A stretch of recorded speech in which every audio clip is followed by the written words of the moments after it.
Okay, here's some additional bonus information. Here's something I didn't know before we went on the trip. In Longyearbyen, there's a seed vault that was opened in 2008. And most countries have their own seed vault, which is used to protect the food supply for future generations. Pretty important, right? But in Longyearbyen, they established a seed vault, which is like a backup to the country's other seed vault. The location of the seed vault is in a previously abandoned coal mine, and the temperatures are always kept well below freezing, and with limited oxygen, it keeps the seeds from aging. I don't know if they do tours, but I know I would have liked to have done one. And here's another interesting aspect of history in the area. Here's where we boarded our ship, which is the northernmost town in the world. However, here's another area we went to called Ny Alesund, which is north of that other location. And it does have people, but I guess it doesn't meet the definition of a town, although it does have a post office. It used to have a number of coal mines, but now it's a research station. And it did have a very interesting free museum, which had some interesting information about the aviation history of the area. Ny Alesund was a launching point for the race to the North Pole.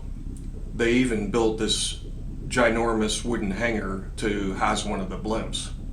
Just building this hangar seems like a monumental feat. Remember, this is the Arctic and there's no wood, and they built it in the middle of winter in the Arctic. The mast used to tie up the blimp is still here, and it's a historic relic.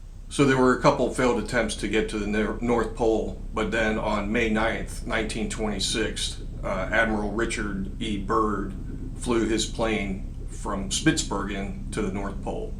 At least that's what I learned growing up in Richmond, Virginia, where the local airport was named after Byrd, and there was a plaque there saying he was the first to fly over the North Pole. But not so fast. It turns out in this museum in Norway, it was actually a Norwegian explorer named Roald Amundsen who was the first over the pole. He flew his blimp, the Norge, on 11 May 1926 over the pole, and it turns out they say he was the first because Admiral Byrd never made it there because of navigational errors. Part of the controversy is they claimed that he didn't have enough fuel to actually make it all the way to the pole and then back again. Now, I'm no aviation expert. Oh wait, yes I am. But it seems like that would be a fundamental question you would want to answer before you went on a flight. We'll probably never know the truth, but I found this all to be a very interesting part of the aviation history of the area.